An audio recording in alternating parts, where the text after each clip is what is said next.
میرے چہرے پر پھیلی سنجیدگی دیکھ کر وہ بے بسی میں مبتلا ہونے لگے، اور میں یہ بات بخوبی جانتی تھی کہ وہ بھی اماں کی طرح خدشات میں مبتلا ہیں۔ تم جانتی ہو بیٹا میری حالت کس قدر خراب رہنے لگی ہے۔ اپنی زندگی میں ہی تمہیں خوش دیکھنا چاہتا ہوں، ورنہ جس قدر یہ خاندان تمہاری آزادی پر آگ بگولا ہوتا ہے، یہ لوگ میری غیر موجودگی میں تم سے سارے بدلے لیں گے۔ ابا نے اپنے خدشے ظاہر کرتے ہوئے میرے سر پر اپنا کپ کپاتا ہاتھ رکھا۔ میرا دل چاہا کہ بس رو پڑوں، مگر خود کو قابو میں رکھا کہ میری کم ہمتی پر ابا بھی ہمت ہار بیٹھیں گے۔ اس پل تو انہیں حوصلے کی اشد ضرورت تھی، جو صرف میں ہی دے سکتی تھی۔ میری باتیں ہی کسی مرہم کی طرح کام کر سکتی تھیں۔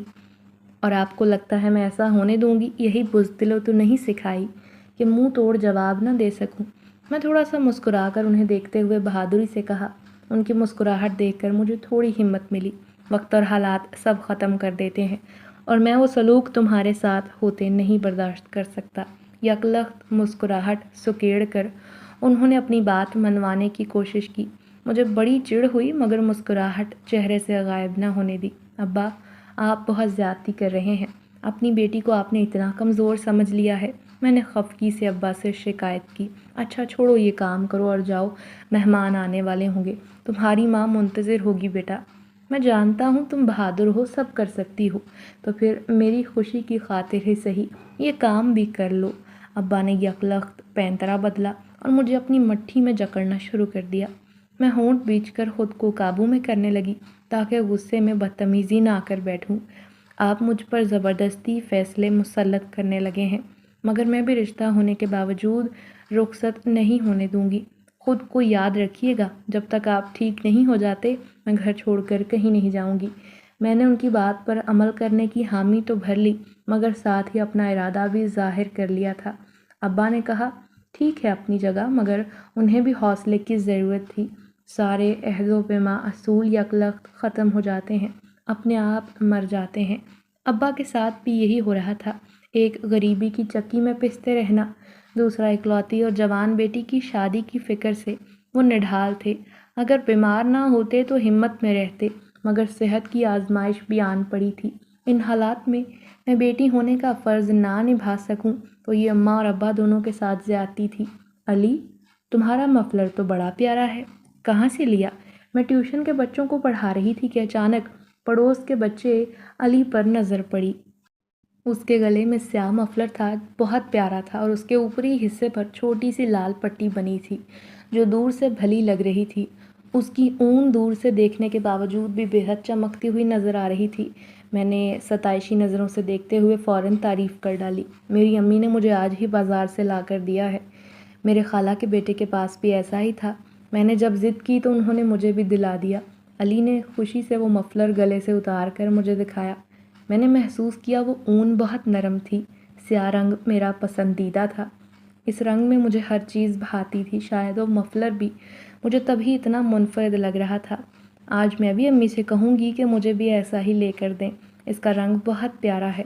ہاں علی، ویسے تو بہت پیارا ہے، میرا بھی جی چاہتا ہے ایسا ہی لوں۔ اپنی امی سے پوچھ کر بتانا کہاں سے لیا؟ اچانک علی کے عقب میں بیٹھے اس کے دوست نے مسکرا کر کہا۔ تو میں بچوں کی ندیدی فطرت دیکھ کر مسکرا پڑی تھی۔ بچوں کو جو شے پسند آتی تھی، یوں ہی والدین سے ضد کیا کرتے۔ میں خود بھی اپنے بچپن میں ایسا کئی بار کر چکی تھی۔ میں انہیں کہوں گا وہ آپ کے لیے بھی ایسا لائیں۔ علی نے مجھے مسکرا کر کہا۔ ارے نہیں پاگل، میں خود لے لوں گی، انہیں پریشان نہ کرنا اتنی سی بات کے لیے۔ اور مسکرا کر میں نے اسے ٹوک دیا۔ آپ استانی ہیں میری، اگر لا کر دوں گا تو کوئی بات نہیں، آپ کا حق بنتا ہے، علی نے نروٹھے پن سے کہا۔ تو مجھے اس کی معصومیت پر بڑا پیار آیا۔ وہ قریباً 9 سال کا تھا، مگر اس کی باتیں اور چہرے پر پھیلی معصومیت اس قدر دل کو مو لینے والی تھی کہ انسان خود بخود کھنچا چلا جاتا۔ ارے بھائی، تم تو بڑے تیز ہو۔ میں نے اس کے گال دھیرے سے کھینچے اور ہنسنے لگی۔ یکلخت عقب سے اچانک امی چلائیں، ہانڈی چولہے پر چڑھا دی ہے، وقفے وقفے سے دیکھتی رہنا، میں جا رہی ہوں تیرے باپ کی دوائی لینے، واپسی پر تھوڑی سبزی بھی خریدنی ہے، جلدی آ جاؤں گی۔ امی اس پل مکمل تیاری میں تھیں، ہاتھ میں ابا کی دوائیوں کا پرچہ تھا اور ساتھ اپنا سامان بھی پکڑے ہوئے مجھے ہدایات دے رہی تھیں۔ میں نے ان کی بات سمجھ کر ہاں میں سر ہلا دیا۔ جی ٹھیک ہے، رکیں میں پیسے لا کر دیتی ہوں، ساری دوائیاں لے آئیے گا۔ بار بار بازار کے چکر لگانا کون سا آسان کام ہے، اتنی تھکاوٹ ہو جاتی ہے۔ مجھے اچانک یاد آیا، میں بھاگ کر پرس میں سے پیسے نکال کر لائی اور پھر انہیں رخصت کر کے لوٹی تو ہانڈی کا خیال ذہن میں آیا۔ بیٹا تم لوگ پڑھو، میں کچھ دیر میں آ کر سب سے سبق سنتی ہوں۔ کسی نے بھی غلطی کی تو آج بہت پٹائی کروں گی، یاد رکھنا تم لوگ۔ باورچی خانے میں جاتے جاتے میں نے پیچھے سے بچوں کو آواز لگائی تاکہ وہ مجھے مصروف پا کر شرارتیں نہ کریں۔ ابا کا پرہیزی کھانا تھا تو اس پر دھیان دینا ضروری تھا، اور بچوں کی ذمہ داری الگ تھی، دونوں ہی ضروری تھی۔ یہ مٹھائی کا آرڈر آیا تھا، میں تھوڑی دیر تک دینے جاؤں گا، آج کے لیے یہ کام بہت ہے۔ تم دکان بند کر کے گھر چلی جانا، میں یہ سامان دے کر ہی گھر آؤں گا۔ اگلے دن ابا مٹھائی کا ٹوکرا اٹھائے قریبی علاقے میں مٹھائی دینے چلے گئے۔ انہوں نے جانے سے قبل مجھے بھی نصیحتیں کی تو میں جو مٹھائیوں کے ڈبے ایک طرف رکھ رہی تھی اور انہیں پلٹ کر کہنے لگی، ٹھیک ہے پہلے آپ یہ مجھے دے دیں، میں آپ کو پیک کر دوں ورنہ مٹھائی خراب ہو جائے گی۔ میں نے ان کے ہاتھوں سے مٹھائی کا ٹوکرا لے کر ساتھ رکھے ڈبے میں جو تھا انہیں درست کرنے لگی اور پھر ڈبے بند کر دیے، کیونکہ اکثر مٹھائیاں کم معیاری ڈبے میں موجود ہونے کی وجہ سے سکڑ جاتی تھیں یا پھر جلدی خراب ہو جایا کرتی تھیں، اسی لیے مجھے شکایت سے قبل ساری احتیاطی تدابیر اختیار کرنی تھی۔ السلام علیکم۔ تبھی اچانک دکان میں خوبرو سا نوجوان داخل ہوا جس کے چہرے پر سرخی تھی، دیکھنے میں وجیحہ قسم کا، جسم و قامت ہٹا کٹا تھا۔ وعلیکم السلام، جی کیا چاہیے؟ میں نے دھیرے سے کہا، مجھے مٹھائی چاہیے جو بہت خاص ہو، یہاں کی مشہور قسم کی ہو، سالگرہ کے لیے ضروری ہے اور کچھ خاص خوشخبری کے لیے بھی، تو اس حساب سے کوئی میٹھا بتائیں۔ اس نے کافی شائستگی سے کہا اور ساتھ ہی مٹھائی کی اقسام کا پوچھا۔ میں پہلی بار یوں اس قدر خیال کرنے پر حیران ہوئی۔ لوگ اکثر کم قیمت اور چھوٹی چھوٹی مٹھائیوں کا کہتے تھے تاکہ ان کے پیسے کم خرچ ہوں اور چیز بھی تھوڑی لگے۔ آپ خود ذائقہ چکھ کر منتخب کر سکتے ہیں، اس کے لیے کوئی پیسے نہیں۔ بیٹا ذرا مٹھائی لانا، ابا نے اسے جواب دے کر مجھے مٹھائی لانے کا کہا۔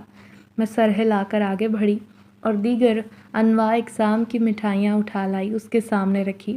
اس نے ذائقہ چکھا، اس کے چہرے کے تاثرات چیخ چیخ کر بتا رہے تھے کہ اسے سب کچھ پسند آیا ہے۔ پھر وہ اس سوچ میں مبتلا تھا کہ کون سی مٹھائی منتخب کرے۔ میرے خیال میں یہ والی ٹھیک رہے گی، آپ ایسی ہی مٹھائی کے 10 ٹوکرے تیار کر کے جمعرات کی شام کو بھجوا دیجیے گا، یہ پتہ میرا ہے۔ بالآخر اس نے کھوئے والی مٹھائی کا آرڈر دیا اور ساتھ اپنا پتہ بھی تھما دیا تھا۔ میں نے میز سے پتہ اٹھا کر دیکھا، وہ کافی دور کا تھا۔ ابا اس پتے پر مٹھائی لے کر وہ بھی شام کو جائیں گے، آپ کی تو طبیعت بھی خراب رہتی ہے، آپ انکار کر دیں۔ میں نے یکلخت پہلی ہی نظر میں ابا کو روکنے کی کوشش کی، پہلے وہ بیمار تھے، مزید اتنا سفر کریں گے، یہ دیکھ کر مجھے غصہ سا آ گیا۔ میں لے جاؤں گا، تم پریشان نہ ہو، ابا نے مجھے حوصلہ دیا، جبکہ میں نے ضبط سے کام لیا۔ یہ وہیں کے کسی قریبی حلوائی سے مٹھائی تیار کروا سکتے ہیں، بھلا اتنی دور انہیں آنے کی کیا ضرورت تھی؟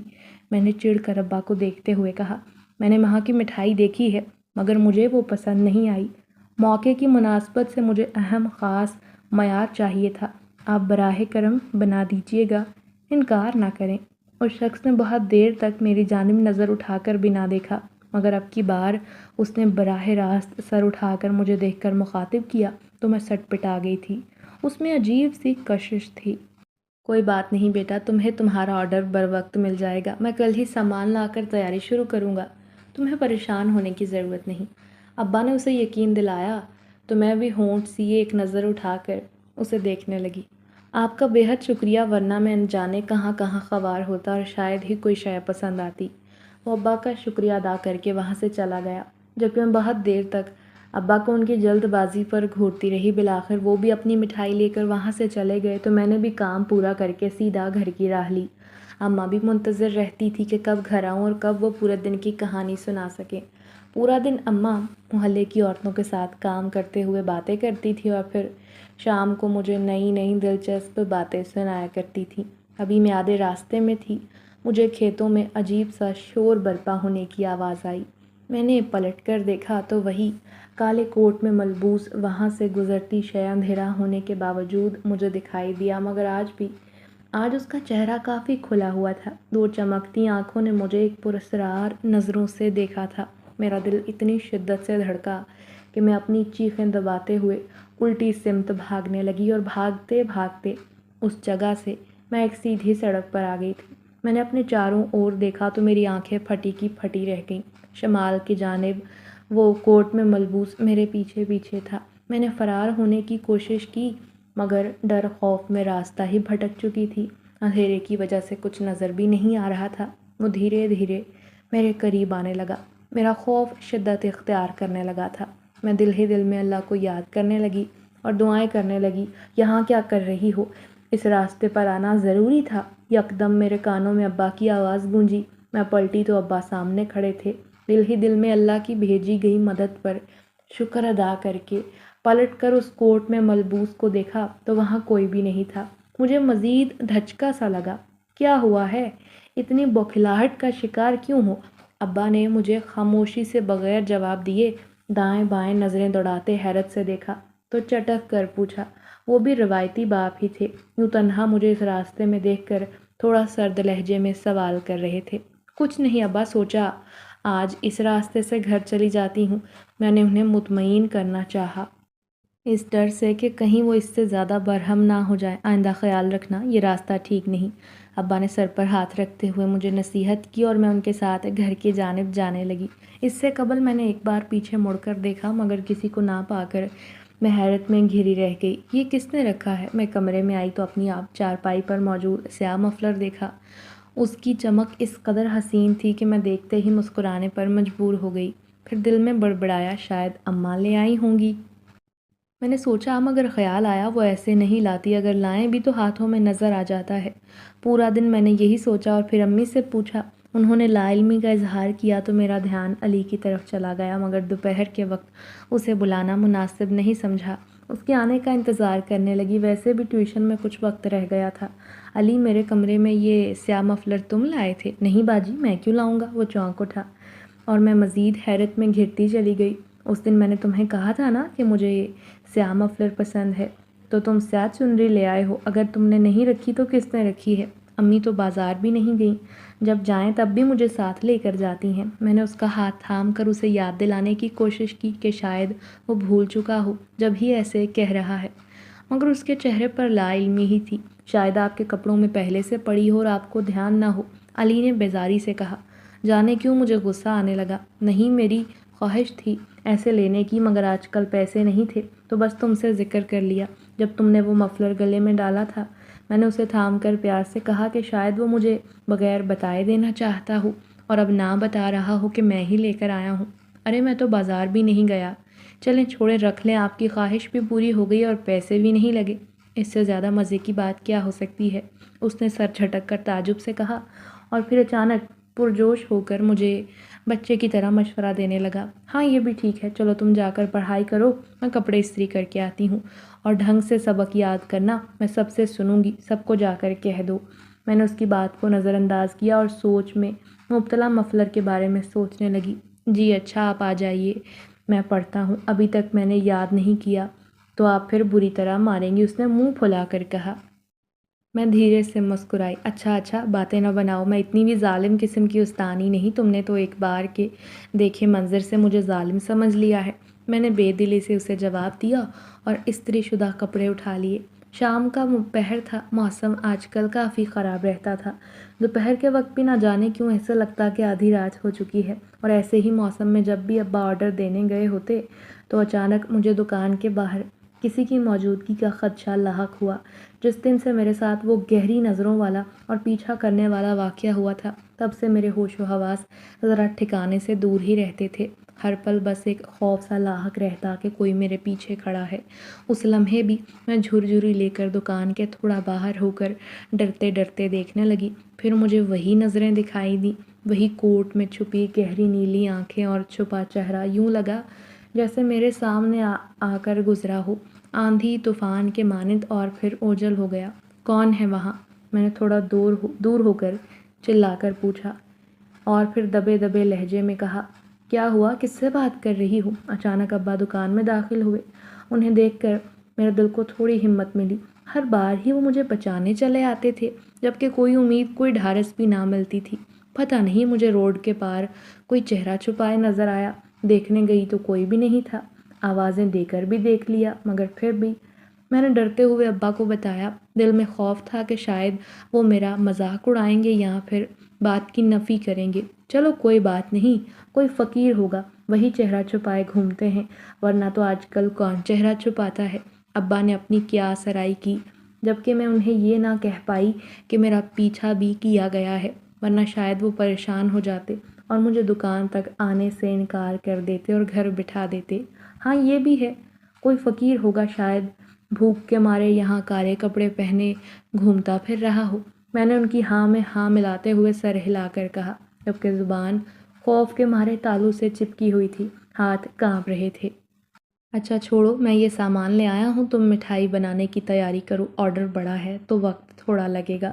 کچھ سامان تمہاری ماں کو بھیج دیتا ہوں، وہ بھی ہاتھ بٹا دے گی۔ ابا نے مجھے سامان پکڑایا اور ساتھ مٹھائیوں کی تفصیل بتاتے گئے۔ میں نے ان کے ہاتھوں سے سامان لیا اور اپنے ہاتھوں کی کپکپاہٹ پر قابو پایا تاکہ ابا کی نظر نہ پڑ سکے۔ نہیں، انہیں پریشان نہ کریں، میں خود بنا لوں گی۔ آج کل اماں میرے جہیز کی تیاری میں مصروف ہیں، کشن، تکیے، سرہانے سب پر کڑھائی کر رہی ہیں، تھک جاتی ہوں گی نا، مگر بس منہ سے نہیں کہتی۔ میں نے اماں کی پریشانی جانچ کر ابا کو انکار کر دیا اور یقین دہانی کروائی کہ ساری مٹھائی خود تیار کر لوں گی۔ ہاں، جب سے رشتہ طے ہوا ہے تمہاری ماں کے تو مانو ہاتھ پیر پھول گئے ہیں، ہر وقت تمہاری بات، ہر وقت تمہارے کاموں میں لگی رہتی ہے۔ ابا بھی میری ماں کی خوشی کو محسوس کر کے مسکرائے اور انہیں مطمئن پا کر میں بھی دلی خوشی محسوس کرنے لگی۔ یہ سب آپ کی بدولت ہوا ہے، ورنہ میں تو کبھی ہاں نہیں کرنے والی تھی۔ خیر کوئی بات نہیں، کون سا ابھی رخصتی کروانے والی ہوں۔ میں نے مسکرا کر انہیں دھمکی آمیز انداز میں باور کروایا اور ساتھ ہی ساتھ مٹھائی کا آمیزہ تیار کرنے لگی۔ جانے کو جی چاہا تھا کہ ابا سے بحث کروں، اچھا زیادہ باتیں نہ بناؤ، مٹھائی بناؤ، وقت کم ہے۔ میں نہیں چاہتا اس بچے کو مجھ سے کسی قسم کی شکایت ہو یا مٹھائی خراب بنے۔ ابا نے الٹا مجھے ڈانٹا اور میری ناراضگی دیکھ کر مسکرانے لگے۔ پچھلے 2-4 دنوں سے کچھ بہتر دکھائی دے رہے تھے، جس کی سراسر وجہ میرا رشتہ طے ہونا تھا۔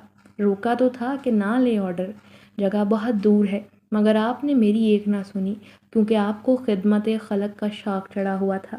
میں نے منہ بنایا تو ابا مجھے گھورنے لگے، سو میں نے خاموشی میں عافیت جانی اور چپ چاپ مٹھائی کا آمیزہ مکمل تیار کر کے اسے پکانے کا کام شروع کرنے لگی۔ ابا تو زبان دے چکے تھے، کام میرے نازک کندھوں کو ہی کرنا تھا۔ تمہارے ابا کی طبیعت بالکل ٹھیک نہیں، تم ایسا کرو، یہ مٹھائی کا آرڈر تیار ہے، خود ہی دے کر آؤ۔ میں اپنے کمرے میں بیٹھی ہوئی تھی، شام کا وقت تھا، ابا بھی لیٹے آرام کر رہے تھے جب امی نے مجھے آ کر آرڈر دینے کا کہا۔ میں اتنے غصے میں آ گئی اور ابا کو روکا بھی تھا، مگر کہا تھا اتنا بڑا آرڈر نہ لیں، بہت لمبا راستہ ہے، مگر انہوں نے تب میری بات کو نہیں سمجھا اور اب طبیعت خرابی کا کہہ کر مجھے اس خراب موسم میں جانے کا کہہ رہے تھے، مگر میں اس وقت کیسے دینے جاؤں جب موسم خراب ہے، شام کے سائے گہرے ہو رہے ہیں۔ کسی اور کو بھیج دینا، آج سے قبل تو رات کے آرڈرز آپ نے نہیں لیے، تو اسی کو کیوں لیا؟ میں نے نفی میں سر ہلاتے ہوئے کہا، مگر ابا کی دی گئی زبان کا پاس رکھنا بھی ضروری تھا۔ وہ منتیں کر رہا تھا، پتر مجبوراً مجھے حامی بھرنی پڑی، تو پریشان نہ ہو، ایسا کر محلے سے کسی بچے کو ساتھ لیتی جا، کچھ نہیں ہوتا۔ اچانک ابا میرے کمرے میں چلے آئے، ان کے چہرے پر تھکن کے آثار دیکھ کر میرا دل نرم پڑ گیا۔ میں یکلخت بستر سے اٹھی، انہیں تھام کر احتیاط سے وہاں بٹھا دیا۔ میں تب روکتی رہی تھی، مگر آپ نے میری ایک نہیں سنی۔ آپ نے تو خدمت خلق کا بیڑا اٹھا رکھا ہے، بھلا آپ اتنی دور نہیں جا سکتے؟ مسئلہ ہی سارا دور جانے کا ہے۔ میں نے خفگی سے گھورا تو وہ مسکرائے، جانتے تھے میں چلی جاؤں گی۔ اچھا نا، کوئی بات نہیں، تمہارے ابا کی دوائی کے پیسے ہو جائیں گے، تم بھی بچوں کو پڑھانے میں سر کھپاتی ہو، اب کیا یوں تمہیں خوار ہوتا ہوا دیکھیں گے؟ اماں نے ابا کو خاموش دیکھا تو مجھے ڈانٹنے لگی۔ میں نے منہ بنایا، میں خود بھی کر لیتی ہوں، آپ کو کیا ضرورت ہے پریشان ہونے کی؟ ابھی میں اتنی کمزور نہیں ہوئی کہ ابا کی دوائی کے پیسے نہ اکٹھے کر سکوں۔ میں نے اماں کو مطمئن کیا، وہ دونوں مجھے بے حد کمزور لڑکی سمجھتے تھے، جو کہ میں ہرگز نہیں تھی۔ اچھا پتہ ہے ہمیں، تم بہت بہادر ہو، اب بہادری دکھاؤ اور مٹھائی دے کر آؤ۔ اماں نے ہاتھ کھڑے کر دیے اور مزید ڈانٹ دیا۔ میں منہ پھلاتے ہوئے اپنے سادہ سے کپڑے اٹھا کر بستر پر رکھنے لگی۔ اچھا میں کپڑے بدل لوں، پھر جاتی ہوں، پڑوس سے علی کو کہہ دیں میرے ساتھ چائے، تب تک میں کپڑے بدل لیتی ہوں، یہ مٹی سے اٹے ہوئے ہیں، عبایا بھی گندا کر دیں گے۔ میں نے سر اس بات میں ہلایا اور دونوں کو کمرے سے بھیج کر کپڑے بدلے اور عبایا پہن لیا تاکہ بارش سے سردی بھی کم لگے اور تھوڑی بچت ہو جائے۔ اس کے ساتھ سردی کے باعث اور کچھ نہیں ملا تو گلے میں وہ کالا مفلر ڈال لیا جو مجھے ملا تھا۔ تم یہی رکو، میں دے کر جلدی آتی ہوں، آگے پیچھے مت ہونا، موسم خراب ہے، مجھے تمہیں ڈھونڈنے میں دشواری ہوگی۔ میں علی کے ساتھ تیار ہو کر چلی آئی تھی۔ سر پر میں نے اونی مفلر لپیٹا ہوا تھا تاکہ ٹھنڈ نہ لگے، کیونکہ سردی مجھے بخار میں مبتلا کر دیتی جس کا ٹھیک ہونا بہت مشکل کام ہوتا۔ میں اس پتے پر پہنچی تو ایک چھوٹا سا بے حد خوبصورت گھر تھا جس کی باہر والی دیواریں مکمل سفید تھیں۔ میں نے پلٹ کر علی کو وہیں رکنے کا کہا اور خود اندر جانے لگی، مگر پھر جلدی سے اسے ادھر ادھر نہ ہونے کی تاکید بھی کر دی۔ آپ بے فکر رہیں، میں یہیں کھڑا ہوں، بس جلدی سے دے کر آ جائیں۔ علی نے مجھے تسلی دی تو میں اس خوبصورت سے گھر کے اندر چلی گئی۔ اندر داخل ہوتے ہی میری آنکھیں اندھیرے میں گم ہو گئی تھیں۔ باہر سے تو وہ گھر سفید تھا مگر اندرونی طور پر مکمل سیاہ۔ اس کی دیواریں کیا، ہر شے ہی سیاہی میں لپٹی ہوئی تھی، جیسے کسی نے سیاہی کا پتیلا الٹ دیا ہو۔ یک لخت وہاں روشنیاں جلنے لگیں۔ سامنے کا منظر دیکھ کر مانو میرے ہاتھ پیر کانپ گئے، ہاتھوں سے مٹھائی پھسل کر زمین پر گر گئی۔ تم یہاں کیا کر رہے ہو؟ کون ہو تم؟ کیا میرا پیچھا کر رہے ہو؟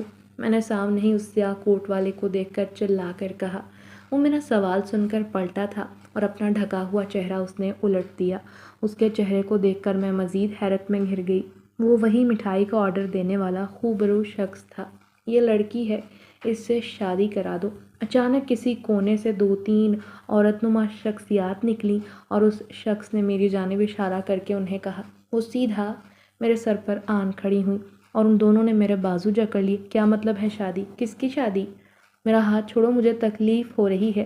میں نے ان دونوں کو حیرت سے دیکھ کر اپنے ہاتھ چھڑانے کی کوشش کی، مگر ان کی گرفت اس قدر فولادی تھی کہ مجھے اپنی کلائیاں ٹوٹتی محسوس ہوئیں۔ اسے پکڑ رکھو، یہ بھاگ سکتی ہے، بہت مشکل سے ہاتھ آئی ہے۔